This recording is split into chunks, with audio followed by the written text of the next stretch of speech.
Yeah, hi there. It's Bernhard Koepp at CJ Lawrence coming back to you from the home office. Well, it's day 38 now in social distancing. So a lot of the questions we've been getting is, what are we doing in the portfolio? What are the sectors that we're concentrating in, or the stocks that we're concentrating in, to position ourselves for the future? So the best way I think to illustrate this is to kind of give you a sense of what a typical day looks like for myself, for example. So what's a typical day of a portfolio manager like myself at home, in the home office, and what are we doing? So we wake up in the morning, we get our hand sanitizer, we get all cleaned up. I bought my hand sanitizer at Amazon Prime, so that's one of the stocks we own. I log into my computer, which is connected to my office. That's Microsoft 365. So basically the way I'm coming to you and connecting to my colleagues at work is through Microsoft. The next thing I do is I typically check my social media feeds, Facebook, even things like in Messenger and WhatsApp, to see what the latest news is with the different news feeds that I have in my system. So the next thing is, this video, friends, it's being edited on Adobe. So that's another interesting company which is in the category of software as a service. So basically anything in the digital economy has to come through something that was created in Adobe. So it's really the interface of the internet or of websites that Adobe creates. So this YouTube video obviously is posted within Google's YouTube. So if we keep going through the day, what I typically do next is I go to my JP Morgan app, my JP Morgan Chase app, and I see if I've paid all my bills. During this social distancing phase and being at home and quarantined, what I've done with all of my bill paying is I've basically set up everything to be paid directly out of my JP Morgan account. So that is the banks that are really in the forefront of innovation when it comes to digital payments have done this already, even before all this virus occurred. So PayPal is another one of these companies. So when I go to Amazon or I go to websites that are not connected to Amazon Prime, typically the way you're going to pay with your credit card is through PayPal. So the great thing with PayPal is it allows you to use credit cards like Visa or MasterCard to process your payment online. So the next thing we hear a lot because of all this activity in the cloud is that cybersecurity and hacking is really important. So companies like Palo Alto are one of the big companies that help corporations really be secure. At this point, I've gone through half of my day. I'm going crazy. I really want to get out. So I grab my Apple phone, and I Googled, where's the nearest Starbucks so I can at least go through a drive-through. And where we're going shopping these days in our area is typically Costco. It's amazing how Costco has organized shopping. Our Costco out here on Long Island basically lets only about 20 people in at a time. People stand in line outside, so I was standing outside with my face mask, watching my iPhone. Luckily, one of the things that occurred to me is, thank God we have broadband and we have good cell phone towers. So one of the things we like a lot in this environment are the cell phone towers. That's American Tower and Crown Castle. And the thing that allows your iPhone to connect with these towers is really the modems that are in your smartphones. So those modems tend to be manufactured and designed by Qualcomm. So going through this even further, I had to go to my local CVS to get some of my medication. CVS has been in the forefront really of creating what they call a minute clinic. This is an app-based service where you can connect 2-year pharmacist and a doctor actually that's on demand at CVS to talk about all sorts of things. And in this environment where we are going to go through testing and making testing more available to the population, these types of clinics that are run by the pharmacies are going to be much, much more important. So the next thing is, one of the things we finally have face masks for the whole family now, but one of the things we found was you could go to Home Depot and get construction type material, face masks and all sorts of things like that at Home Depot. Home Depot was one of those stores that was deemed essential and is open. So a lot of the contractors and people like that and do-it-yourselfers have been able to go to Home Depot. We drove by Walmart. Walmart is also one of those companies that's seeing a lot more demand these days. Even the in-store traffic at Walmart is 20% higher. I'm not talking about e-commerce. Of course, e-commerce has just exploded at places like Amazon and so forth. But the in-store traffic at Walmart is up 20% just in the last month, which is huge.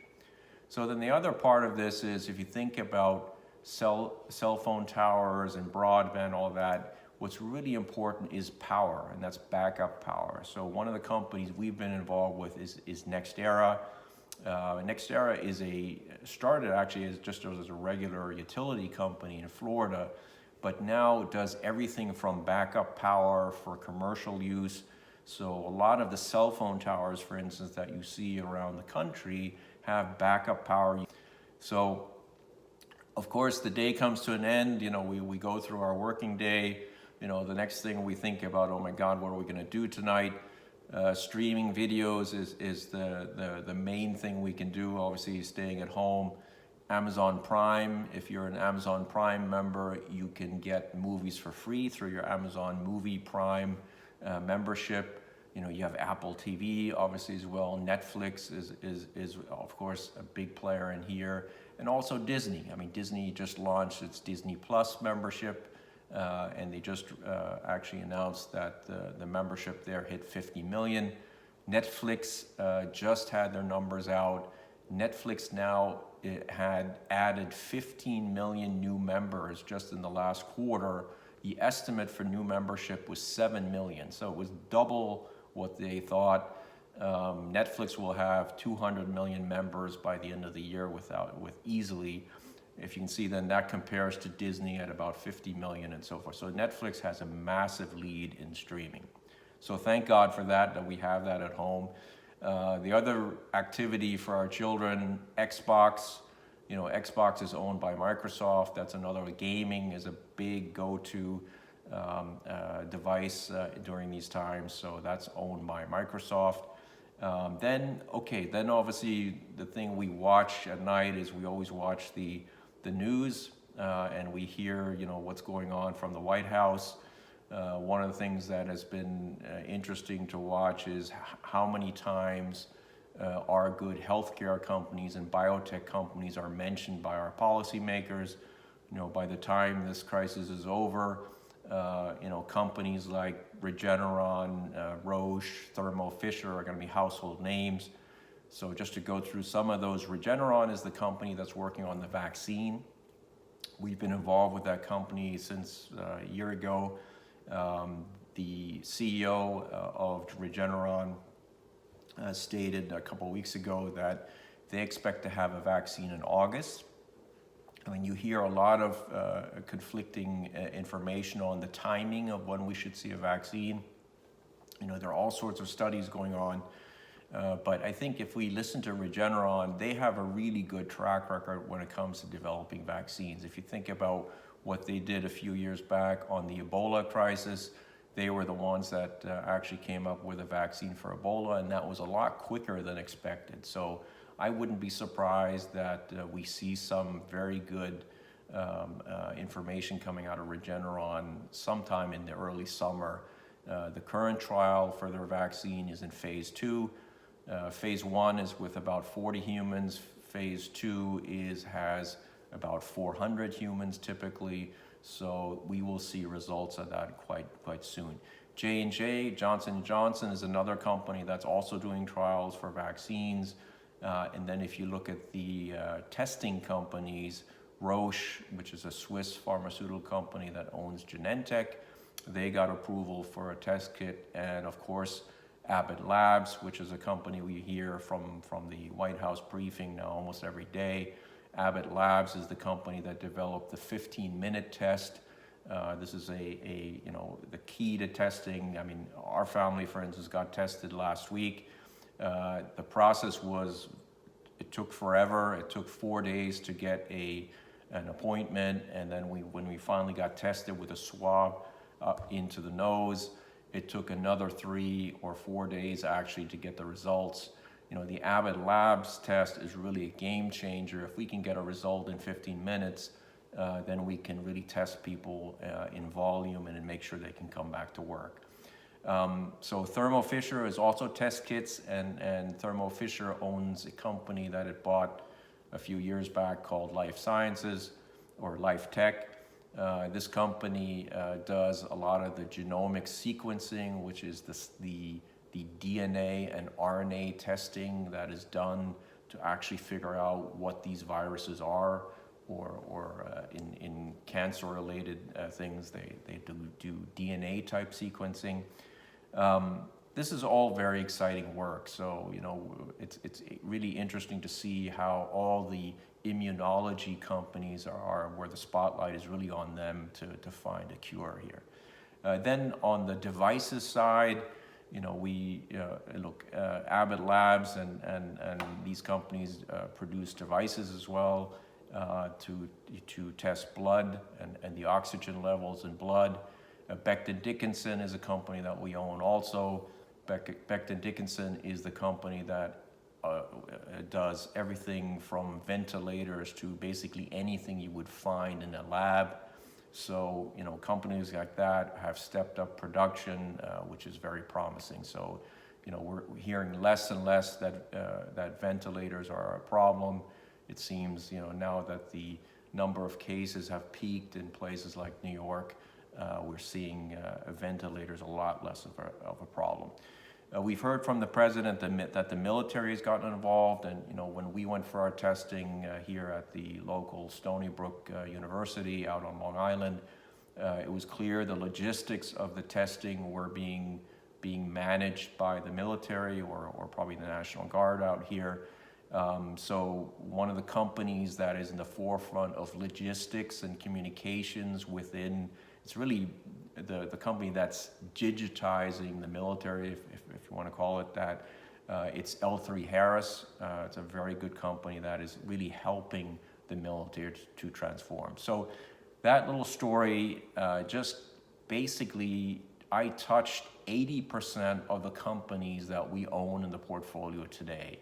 And that was really going into the crisis. So we didn't just buy these companies today, but all of the companies I mentioned in that little story, which is basically a day in the life of sitting here, self-quarantining, and working from home, 80% of these companies I've touched, which is quite remarkable, which shows you that not everything in the economy is shut down. There is a huge part of the economy, which is the digital economy, that's actually working quite well. So just to summarize the 5 themes that I covered, number one is cloud computing.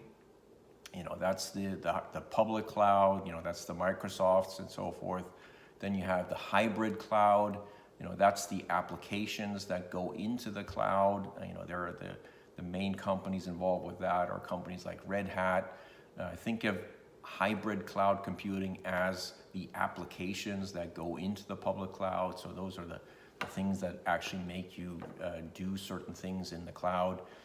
Then the next part of cloud computing is, of course, cybersecurity. That's the Palo Altos and so forth. Then you have software as a service. That's the Autodesks that are, or the Adobes, where you can download from the internet these software tools that make you create the websites and things that we're using today on an everyday basis. Then number 2, the second part of this is communications and broadband. we're all starving for more broadband. It's clear, even talking to my neighbors here, everybody's having the same battle at home. Now that everybody's online, you see outages in broadband a lot. So the 5G rollout in mobile will be very important. That's chips, modems, cell phone towers. There's going to be a lot of investment going in that to make this better.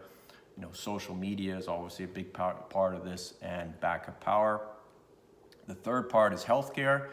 I mentioned all the biotech companies and the diagnostic companies and the medical devices, and really the virtual medical services like the minute clinics at CVS that are going to be so much more important after this crisis is over. Number 4 is the retail part of this, what we call the Omni channel. Omni channel is really the convergence of e-commerce and bricks and mortar. So the best example of that is Amazon with its acquisition of Whole Foods. So they're bringing together the best of e-commerce and bricks and mortar. In today's economy, even before the COVID-19 virus, if you want to survive, you have to have both. You have to have a very good, scalable, and efficient, cost-effective e-commerce platform, and you need a point of contact or distribution with the clients that can either pick up the goods and services that you're providing. So you need both. So the big players there are obviously Amazon, Costco, even Home Depot is very much both on e-commerce and on the pickup side. So that's something we're watching very closely. The last part of this, which is a little bit more obscure, is Fintech. So that's the payment side, that's the PayPals and the credit card companies. But even if you think about the banks, the big banks like JP Morgan, Bank of America, they've invested a lot of money to try to make sure that payments are easy, they're online, and basically not analog anymore, but digital. So that's a lot of focus of companies today in the financial service business. So that's really a summary of everything we're doing. If you're positioned in these themes and these sectors, you're probably doing quite well in the portfolio. So that's something we continue to focus on. So stay well, stay home, keep distancing, and hopefully this will be over soon and we'll be back in the physical economy. Take care. Bye-bye.